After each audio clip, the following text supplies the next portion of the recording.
Right, let's go. Right, let's wander this way. So what do you need? Like, just have you got a level on the mic? Is it all working all right? Lovely. Shall we just take a little wander through Croydon, innit?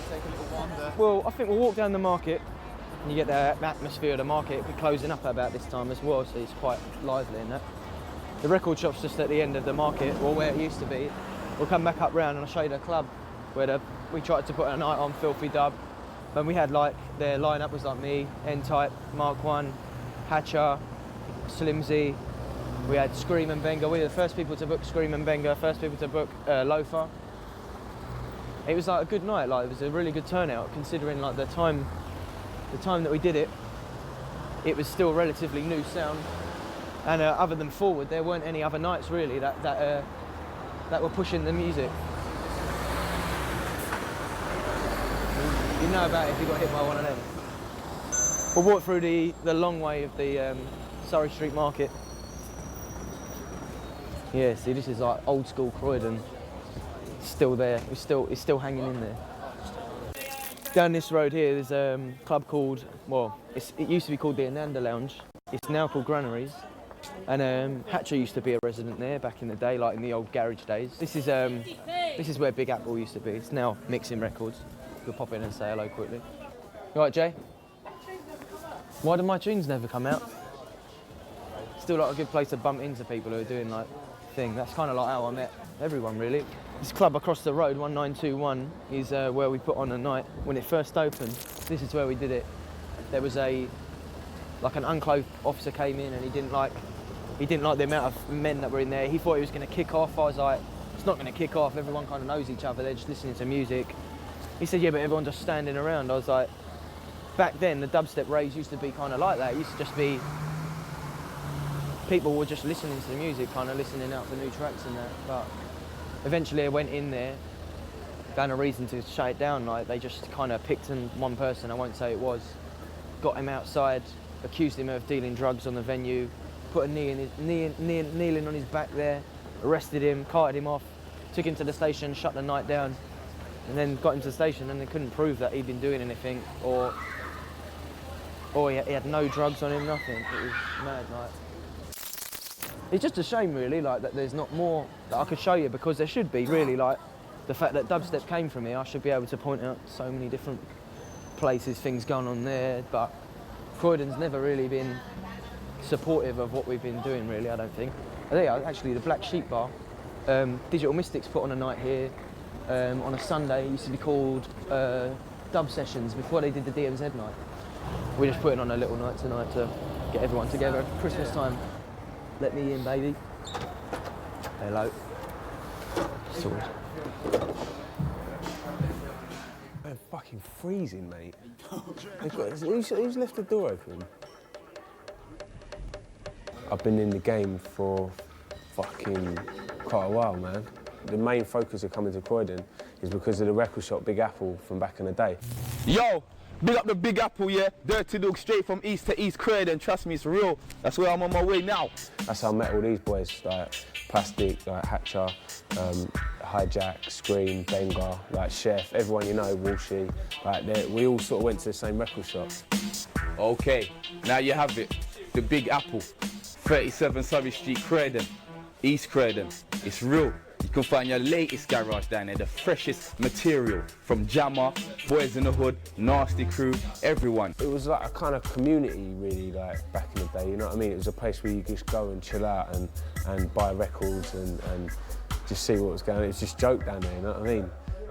First time we went off into the listening bit, and it was like car chairs, but like you're doing a little private booth thing. Oh yeah. So it was like real kind of like, whoa, like weird, do you know what I mean? But then like you had to work your privilege up because there was like the private room, which you could listen to music loud and no one else could, and like you had to get the key, and like there was like a stage of working your way up to getting the key, and it was like once you had the key, the room key, it was like everything went on in the room. Yo, okay, another thing about the Big Apple. When you come upstairs, you see all the young youths, them listening to the freshest stuff from Dirty Dogs, Boys in the Hood, Men in the Street, Roll Deep, Nasty, Beer Eastman, Satman, SMS Man, them, the Wall Man, them. You find your freshest stuff here, Big Apple upstairs, you come upstairs and listen to it, it's all good. I guess the one thing that hangs the whole thing together, the axis, if you like, around which the whole of this sound revolves, is just an absolute love of sub bass. When people always ask about the whole bass concept, for me it was just that Big Apple had a massive pair of Jamos in. Velvet Rooms had a good system and Plastic People had a good system, so you weren't really used to nothing much else. So you just got it to get your basses. You just wanted it to rumble the club. Even before I sort of known about EQing and stuff, it was still fucking to whack it up.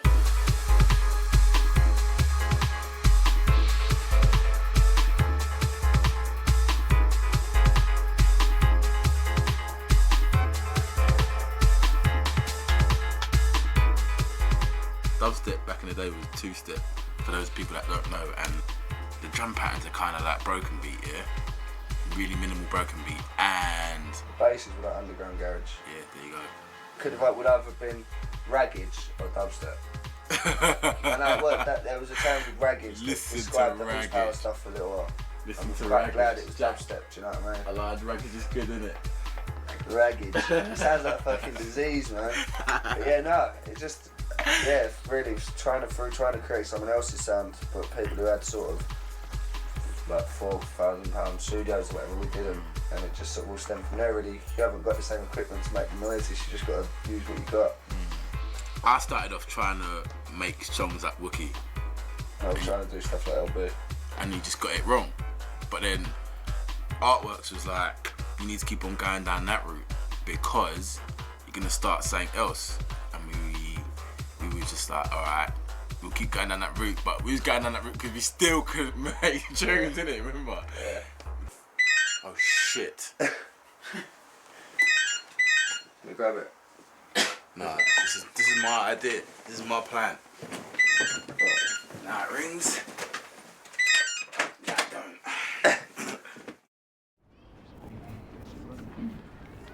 Get the mixer under the desk if it will fit. Do we have power? Do we have signal? Hey. Check. No, this has gone off. Oh, it's this fucking thing, man. It's going into you, but you're not going anywhere. It's fucking bizarre. Check. Yes.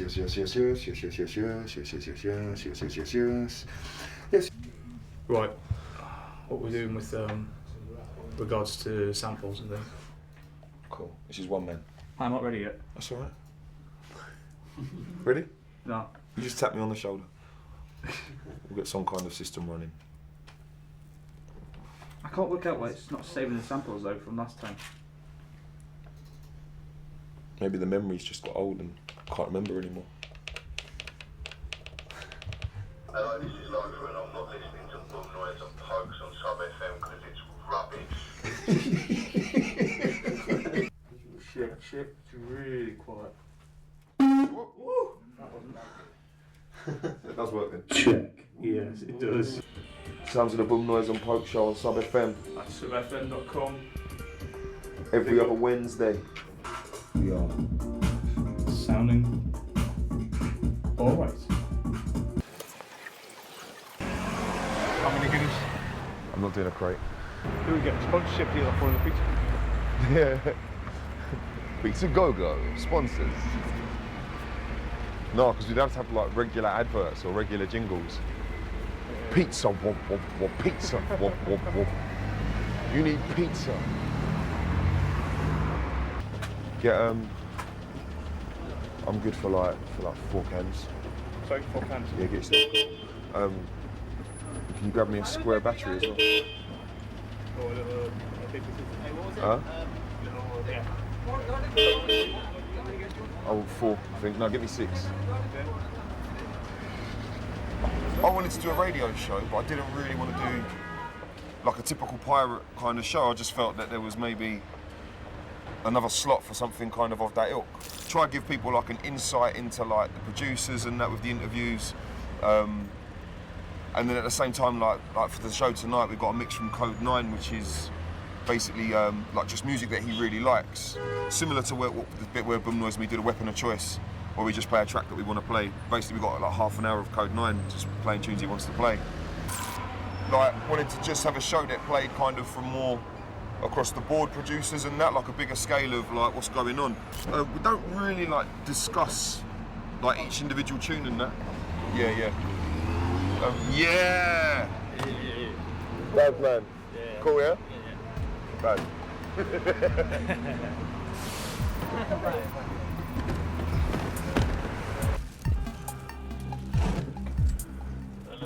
Hello.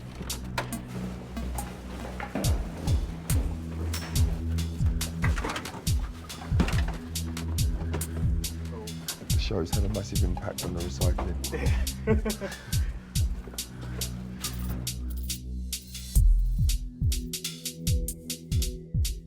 I was very late coming to the scene. I mean, I had to work backwards from DMZ to discover where the roots of the sound actually came from.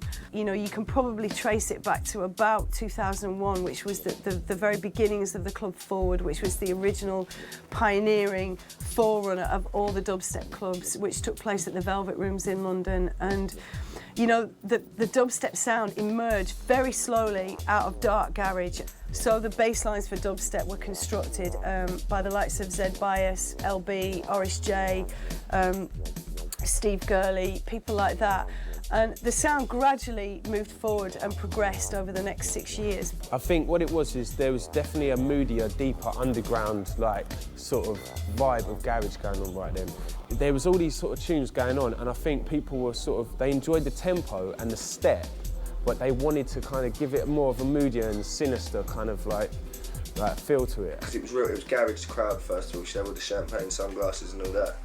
And then it slowly, as garage died, it sort of went into this like ghost town, because it was the crowds got smaller and smaller, and the music was getting darker as well. And then it become, at one point, like 6-7 months, what did I say, a year later, going from crowds like full club to crowds of like 20. And that was when the whole thing just sort of drifted for a little while and didn't really do much until about 2005.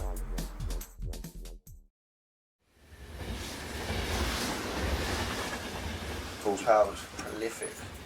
Like, I used to sit in the studio with him a lot when I was younger and just sort of sit at the back and watch and just be like, that's where I got a lot of my influence from as well, to be fair. A lot of it, majority of it from Horsepower.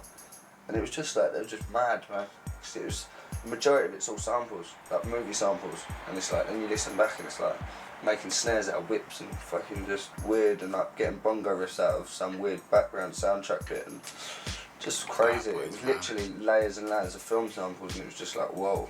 Like, You used to have like loads of tapes. Yeah, bare tape. You see them all the tapes, yeah? Crazy. Yeah, so I ain't got any weed chaps. But... I've got a bit of weed if you really want. Oh yeah? The Horsepower Productions, it was originally, it was a sound system that basically, you know, we operated as DJs, you know, like a number of us. I didn't start producing till, I guess, 94, 5, so we were into a lot of experimental techno and some breakbeat sort of stuff around that time. Yeah, that was the thing. We planned to make garage because that's what we were playing, and that's how it progressed from there, really. We just maybe took more of an experimental look at it to, you know, just widen it and experiment with different ideas, because it was very open. people like Scream.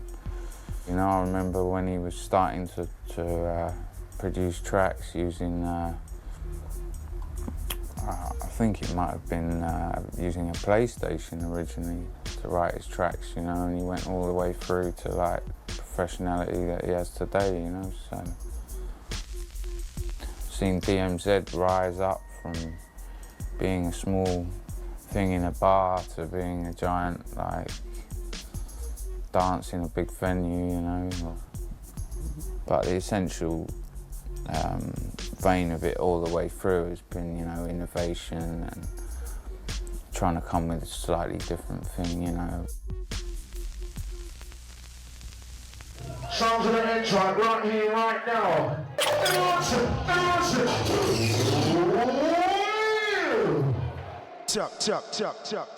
Got my first set of decks when I think I was 14 when I got my first set of decks, and they were shit. They were like cam belt drive pieces of shit.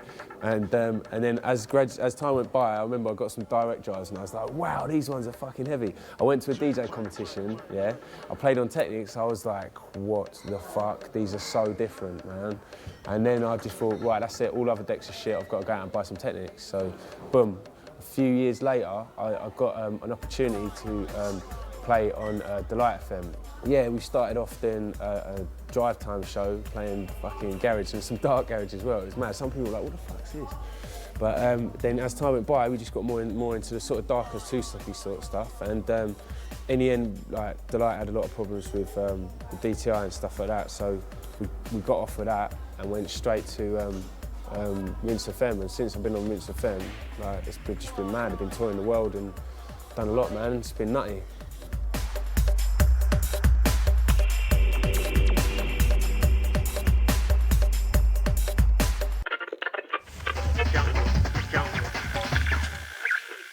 Radio station.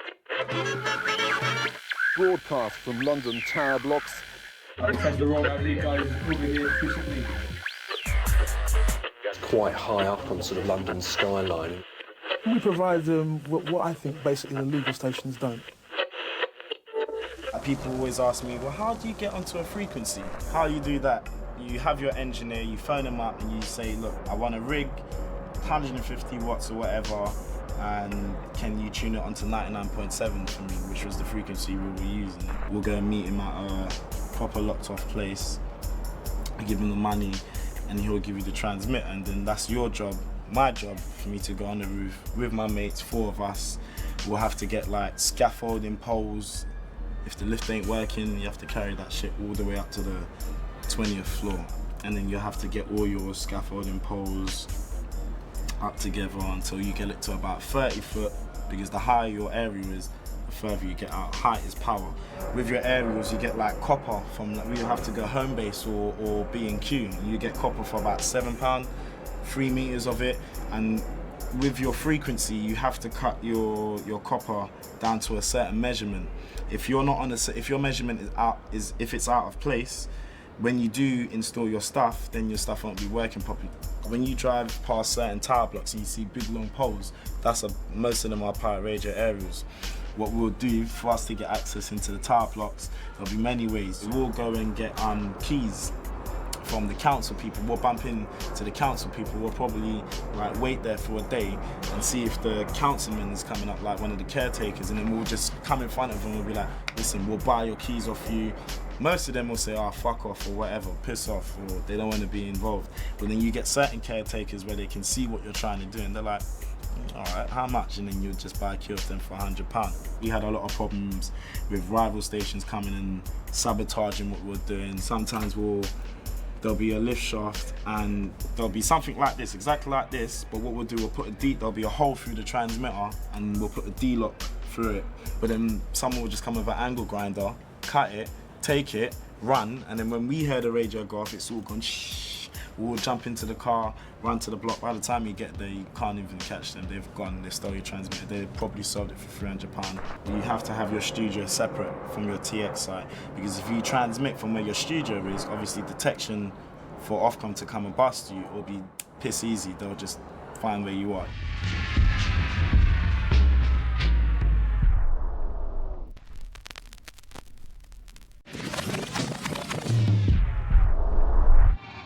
For me, I think vinyl and dub plates are really important. The thing is about dub plates, right? A lot of producers, they make their tunes and they burn them off the computer, and some of them will go to a dance and play them on like CD and stuff like that, yeah. And they just, then it's not good for your hearing it because it hasn't been mastered properly. It's just better, like, to sort of, for me, I think, to get a CD, take it down the cutting house, master it properly, yeah, and then cut it onto vinyl or to dub plate. Wait, look, his Atch is over there. Get him on the old thingy. He's hiding. Atch is hiding. We need some ciggies, man. I know, yeah. I haven't got Right, any what money. are we talking about? You're talking about animals and shit, are you? No. Here we go, he's going to stitch me up now. Well, you ain't told 2008. him about the rash, have you? No, here we go, about this rash again. There's this fucking German magazine Oh, out. it's on telly and all, fuck, There's this mate. German magazine out. Oh yeah, no, what am I telling them that? I told some magazine we- about rash in Germany. Yeah, they wrote it in the magazine. I come back in, I went out for 5 minutes, yeah, come back, and he just had this big grin on his face, and the geezer was like, should I write that in then, yeah? I was like, yeah, quick, before he comes back in the room. Put it all in, it just went straight to print. Yeah, straight to print. So everyone in Germany thinks I've got a massive rash. They caught off my cat. I know, that's filth. That's it. No more rashes. No more rashes. Plastic man's got a few rashes. He's doing his polishing, isn't it? That's not the only polishing he does. You didn't want a sensible interview, did you?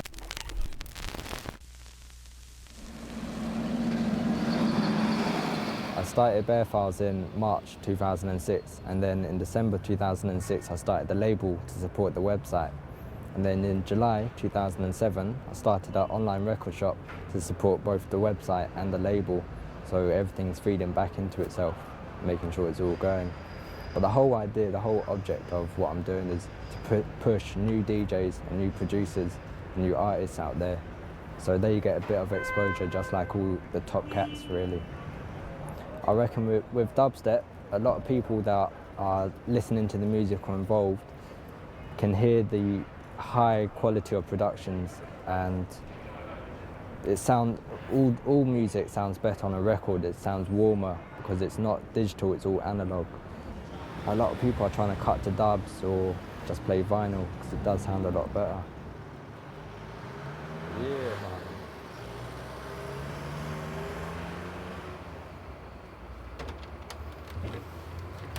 Recording, are you? Yeah, what's going on, Chef? Again, still fucking dirty and shit, man. Yeah. Yeah. Do you want some help tidying No, up? cool, man. To be honest with you, I'm just having a hoover up. Yeah? Yeah, it's cool. with I'll the help games, you, just- I'll help you if you No, it's cool. It's just one of them ones where I'm like, oh yeah, fuck, we're filming. Let's get the hoover out. You know what I'm saying? Yeah. Chef, did you get that job sheet for us? Yeah.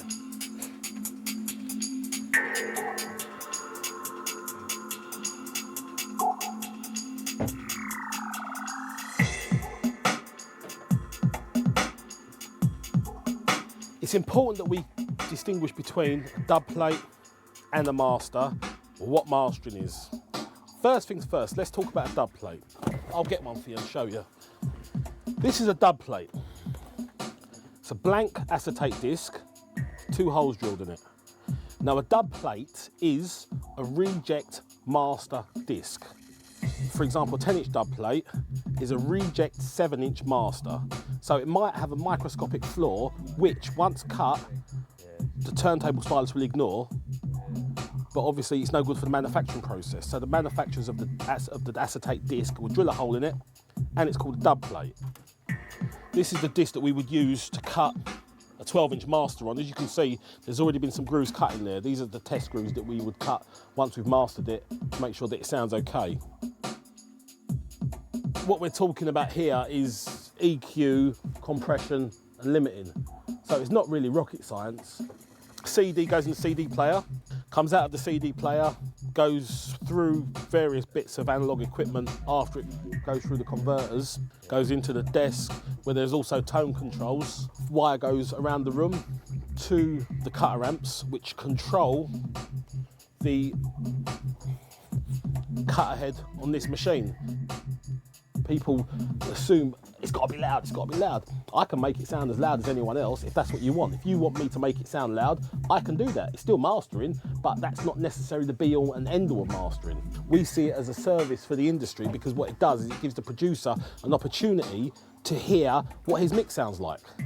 And plus we can give him some instructions on what to do to the mix to try and make it sound better. The whole idea of a dub is having a track that no one else has got.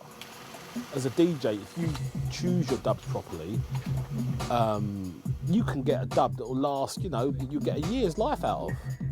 If you cut something that you know is going to be pressed in 2 weeks' time, well, what's the point in that? The majority of people who are going to listen to it in clubs. So that's why we cut it on vinyl. Vinyl sounds nice. We give it a nice EQ, we master it, make it sound as good as possible so that it sounds good in a club. The people who are at home making tracks, mastering them themselves, EQing, you know, some 18K, some piercing stuff. And then when you go into clubs, that's why people are like, every time the hi-hat comes in, it feels like someone's stabbing you with an ice pick. But it's because of those frequencies are not, you know, they're not nice to our ears. All that mastering really is putting the music in context for the end medium and making sure that the customer's happy.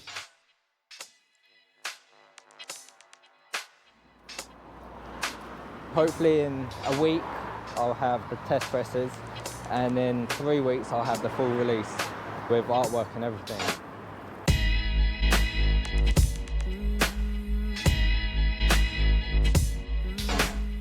One of the most fascinating things about dubstep is that there literally are no rules whatsoever as regards drawing in different influences of sound. It's kind of like a meeting point for every conceivable different underground culture, basically. And you can, if you're a fan of techno, if you're a fan of sort of avant-garde metal, if you're a fan of old school dub sounds or whatever it may be, you will find something within dubstep that will touch you. There's a huge global family now. It's absolutely incredible that sort of congregate mainly at dubstepforum.com, which is obviously the main message board there. But it's absolutely wonderful to see the way that these communities interact, you know. And if there's going to be a dance in Amsterdam, there'll be all kinds of people who've never actually met each other before, but they'll be speaking about, should we get together and travel to this dance together? You know, it's just amazing to see that this community has been drawn together because of a pure love of sound.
Holland at the moment, arrived about an hour ago, and we're heading on the train to Amsterdam, and we're going to be going to the very first Deep Medi night, showcasing all the Deep Medi artists.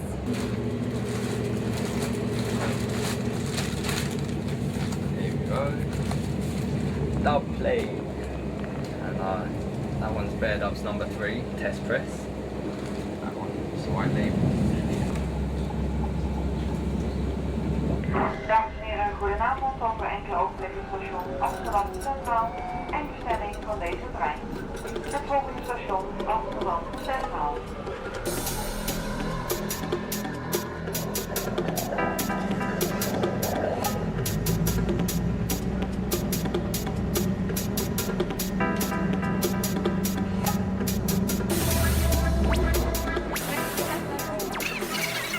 Yeah, sound system's big, big rooms, Deep Medi night. It's a metal bag right there. It's a big night, man. Big night. Oh, is it? Ain't bad. Not too much. I'll smoke more in there. No, I just don't want to go in there.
Vibes all night, man. Lots of people travelled from all over. It was a real nice vibe, real nice energy in the room, man. It was real nice. Yeah. Not only have you got everyone from Amsterdam and Holland here, you've got people from London who've all made the effort to come over, and that's like just to show the extent the music means to us. It's just like having like this in another country where 4 or 5 years ago it was like an empty forward. It's just incredible. When I'm more sober, I'm better. There's people coming together again, you know what I mean, through sound, just making an effort to get on a positive vibe. And, it's been deep tonight, I've really enjoyed it.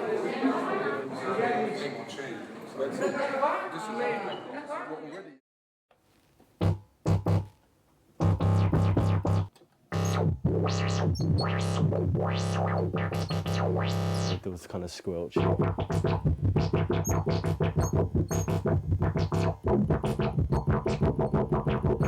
So I don't really do tracks that sound like that, but I can if I want. With music, with making music, I never feel totally in control of what I'm doing or what I end up with. It certainly never comes out like I quite intended it. You know, I'm literally interested in the power of sound to move people. I mean, that's the most recent weapon. It's a Moog Voyager. And it's just, you know, there's a lot of stuff you can do with it that I haven't even got close to yet.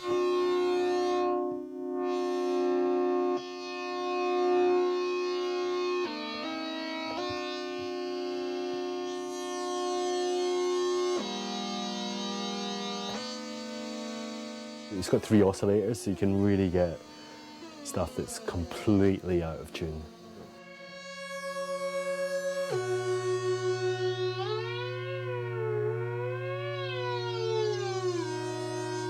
And it's got a really good bass. It's got a really good sub.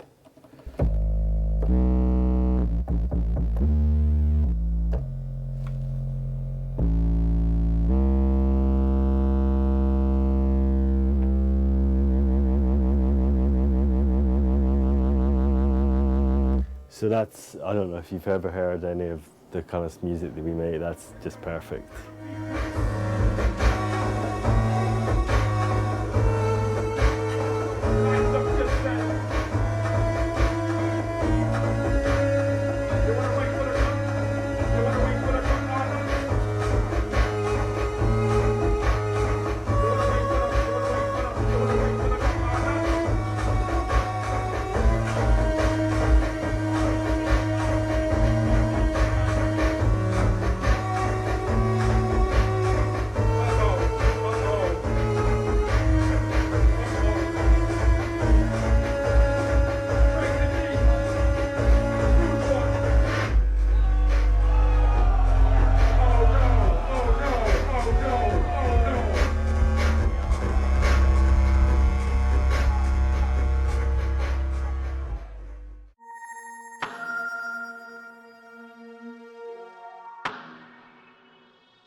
in a way, I still kind of like get to kind of everything still to sink in really, like what happened last night.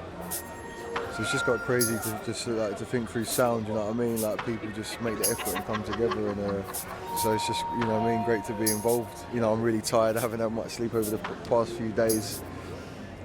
So yeah, I'm kind of feeling it now. But you know, sun's out.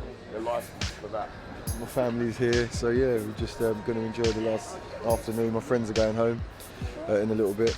I think we're going to go to Rotterdam tonight and check out what's going on down there, and then we're home tomorrow morning. So it's going to have been a really nice weekend. Yeah, I've had a great time. City's quiet. Well, you know how London, right? Anywhere you are in London, even if you're deep suburbs, you hear things. You're hearing like a bus. It was like you could hear a pin drop when we were walking around. It's very, very strange, you know? Very, very strange.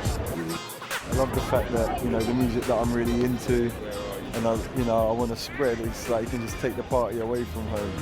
You know what I mean?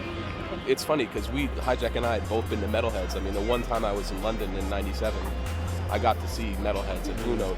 We're at Blue Note, yeah. And that was the thing that was kind of what we were reflecting on, is that energy then. And we'd both been there. And then the energy last night in the room and the energy that you guys get at DMZ, it's the same thing, it's the same thread. And that's 10 years of music. Two different things.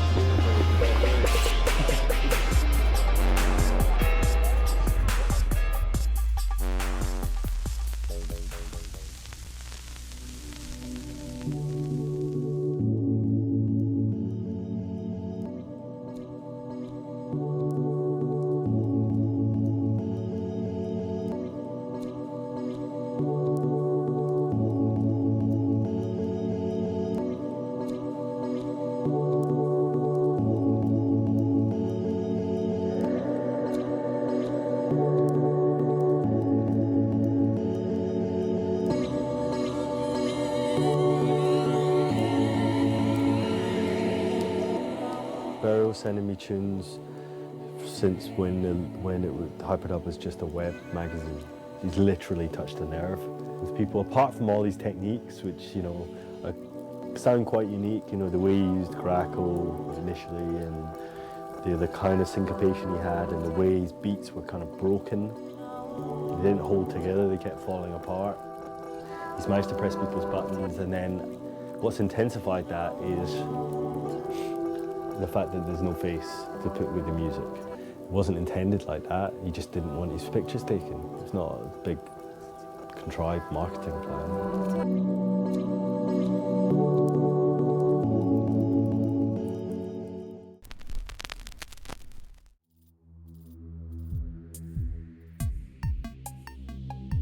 There was a real flashpoint around about the end of 2005, sort of beginning of January 2006, where it really felt that the producers had found their feet.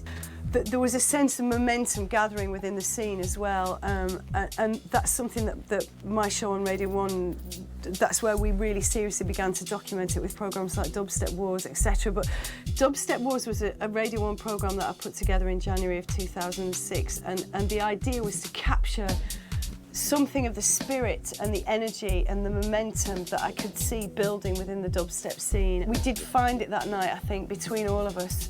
And the MCs, I've got to say, Crazy D was involved, Sergeant Pokes, the Space Ape, as well as the DJs who played.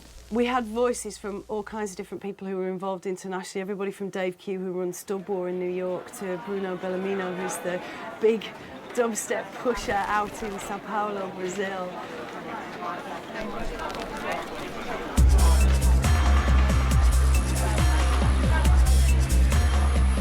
So we make some free parties in the street. We don't charge people to enter in the party because we really want to make the sound spread. I always say that dubstep is a very specific kind of music because you have to feel the sub bass in the dance floor. To hear dubstep in headphones is shit. You have to feel this music live. You can construct tracks that are really kind of weapons that you use to make people feel alive in the dance floor.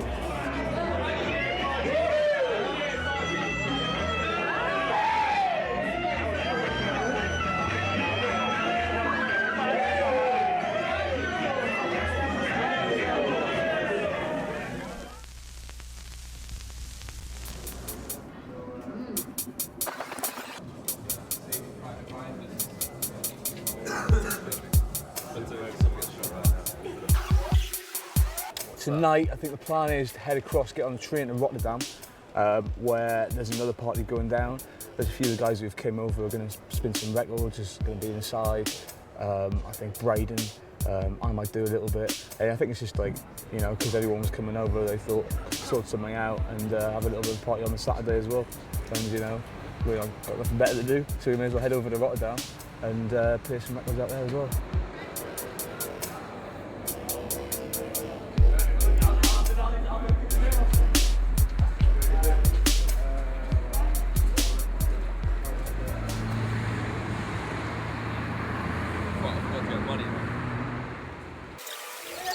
We're outside now, yeah.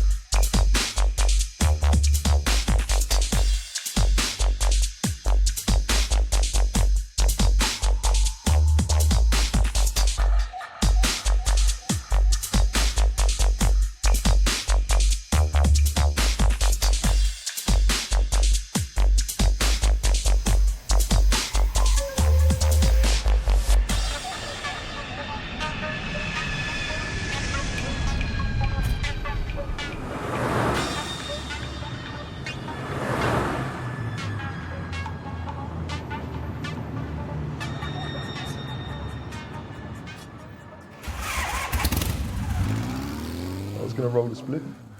Or maybe I shouldn't. I've got to. Oh, I've got to have another one. Okay. You turned 30. Alex, how do I make the start? 5. It's going to be a go.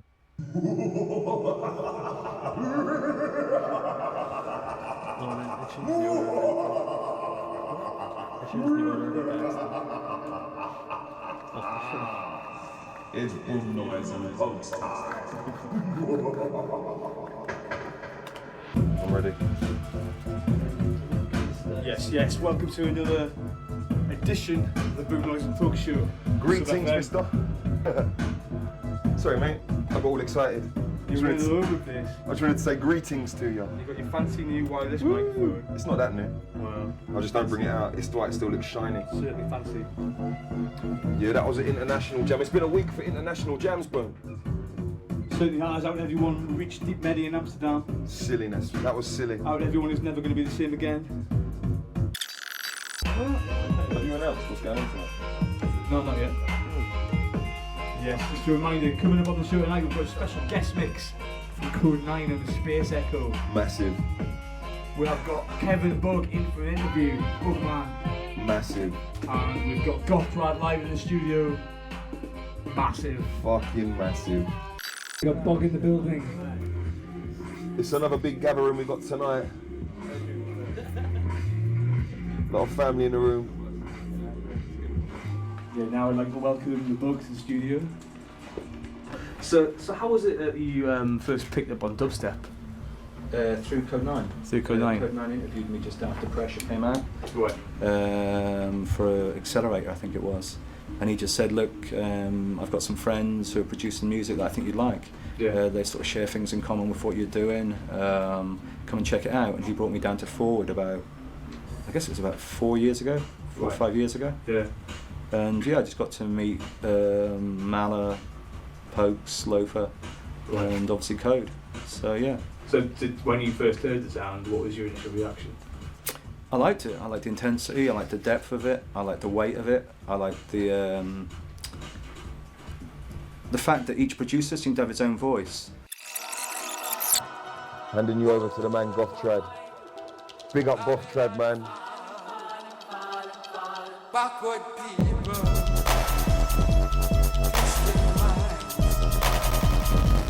Reading stories. Sounds the Goth Crowd live in mix called Grim Noise and Folk Show. Make some noise in the studio, guys.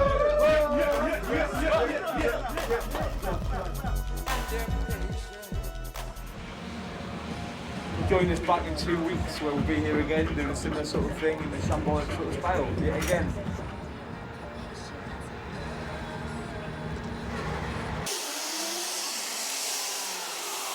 Let's get some bass going. The thing for us to do in Denmark is promoting the UK sound, which we are really keen on. Denmark as a club scene in general is very influenced by especially Germany, Berlin, Cologne, stuff like that. If you look upon English urban music history from, let's say, 88 acid house music upon hardcore, early breakbeat, onto jungle, onto speed garage. If you go into two-step, you go into grime, you go into dubstep, sub-low, etc. It's just been mutating and mutating and mutating and fusing a lot of styles.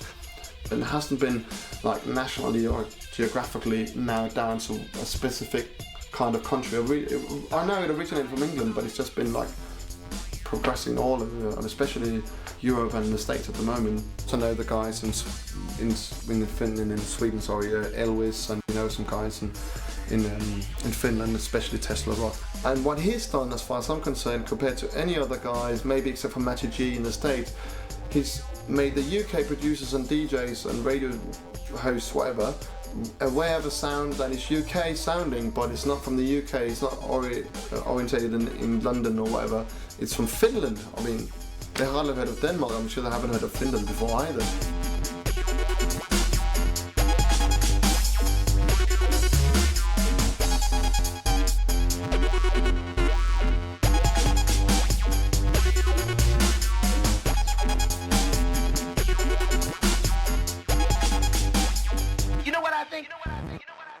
It's just like when Finnish people freak out to some music, they go mad. Because it has to be something to do with our weather or something. Because you know, like winter time, it's like dark for 6 months, seriously. So basically, you just have to have something to freak out. Like, cause like the parties are sick, and the vibe is still like really positive. No, because like normally like Finnish people when they go out partying, it's like a little bit like, you know, fighting and stuff like that, but like we have positive vibes. But with the dubstep, when I heard it first time, 2005, it brought me back all these feelings and memories from drum and bass or jungle music, you know, all the big bass lines, deep atmospheres, and like lots of room, you know. That's the thing with the drum and bass. Nowadays there's no room. Too much stuff going on, you know, no space between the beats. And when I heard the dubstep, I was like, it was the lo-fi and Malawa got me into dubstep, man. That's the one thing actually I forgot about saying, but with the dubstep, it's all about the social thing, you know what I mean? Like, to me, like I like to go record stores instead of buying online, because I like to socialize with people. And same thing with going like a transition. It's all about like meeting LD, Jason, Jeff, you know, instead of like doing all online. And with the doublet, it's also like, it's sort of like it's good test for the sound systems, because like I've been like maybe a month ago I got the dubs from Transition. I went to play them out and I was like, oh man, what's wrong with these dub plates? But it wasn't wrong with the dub plate, it was wrong with the sound system, you get me?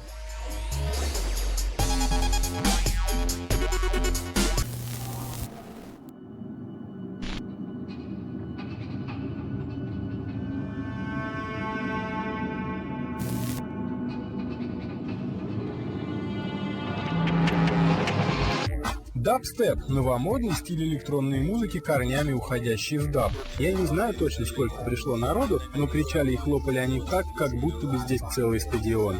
Мне очень понравилось. На моем лейбле это Burial. Burial – это парень из Южного Лондона, который в 2001 году послал... It's my pride and joy. Yeah, it's a circuit bent speaking spell. I've used it in one track. This is a I used it in one track that I did. I started with this producer called Flying Lotus, hip hop producer. Yeah.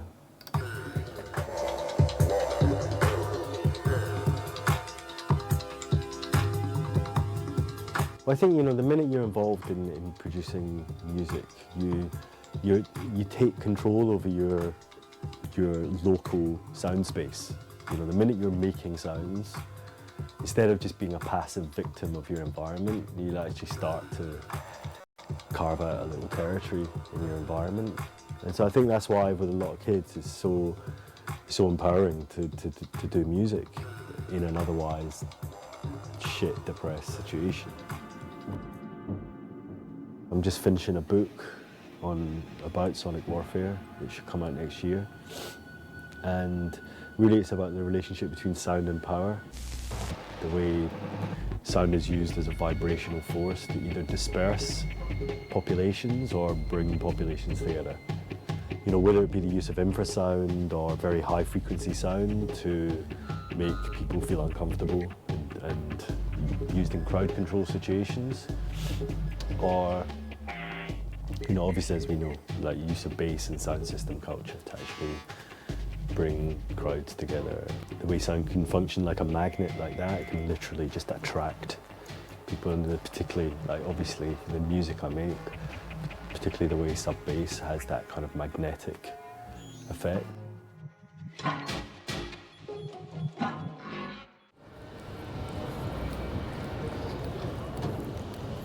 Yeah, I locked myself in the studio for the last few weeks, tried to get a load of ideas down onto the tracks and that, and now I just got to spend another week or so finishing off the bits, get the mix down, then hopefully go transition, cut them to dub, start playing them out. But because I've been doing all that, I haven't really been on the internet a lot or worked on the website or updated the mixes or anything, so slacking a bit, but yeah, I'll get back on top of it, get everything rolling nicely. I'm trying to make it possible for artists to get as much exposure as possible by linking to their MySpaces or hosting their mixes for free, and trying to get the mixes out there and get people to hear it and know what people are doing, what each DJ is doing or producer and that. Time to take a little trip into soul jazz.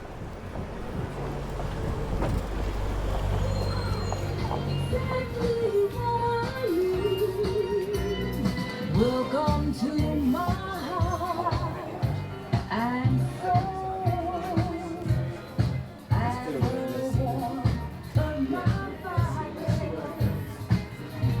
And the Ramadan man and the Cotton.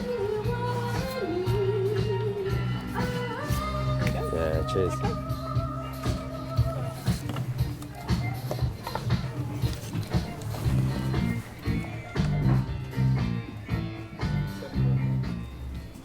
Yeah, I gave them quite a few records and they sold out, so I might need to restock them.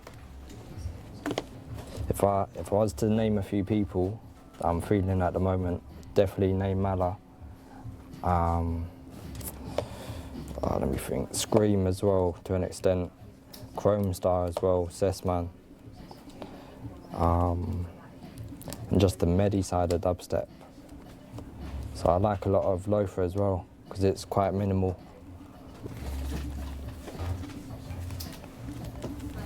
Oh, look at that. They got one. Yeah, they got that in stock. Wicked. Since Deep Medi and Damn, I've just been producing a lot of tracks, really. Staying in the studio. Sometimes when I can, working on bare files.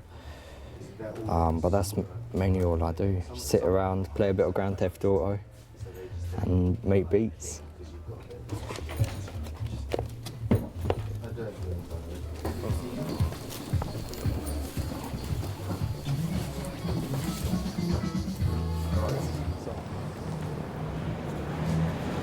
I know I've got a booking in Brussels in October though, so I'm looking forward to that one. Hopefully have some dub plates cut for them and play all those tunes. Yeah, man. Dubstep, in a way, it is a fresh sound, because whatever music you're into, for example, metal or classical or reggae or whatever, you know, house, techno, those influences are put into dubstep, and then that's made into its own sound in a way, if that makes sense. Even though it's all based on having a big bass line, a nice deep bass, and all around 140 BPM. Those are the only real markers. The future of dubstep, it's already happening now, where a lot of people will hear the sound and assume it's just the wobble bass line or something, and that it will get quite stereotypical and then start sounding all the same, just how drum and bass did. It started all variations of the beats and different sounds and new influences and that, but then it kind of, in my opinion, in the last few years, it's gotten quite stale and everything sounds very similar, and they're just doing it over and over again, the same thing. And I think even in dubstep now that's happening, but there are a few producers out there who are breaking away and doing some very different stuff. It's new stuff that keeps the whole scene moving, I'd say, and keeps people like myself interested, who've been there from quite early on and heard the variations and heard the progression of the scene. Are you people still lively? Is there still some energy around the room? Well, that's what we come to see. Digital Mystics, Loafer, myself, Sarge Pokes from London, representing DMZ. So we just come to see the people dancing. So who's ready for some dancing? Well, that's just fine.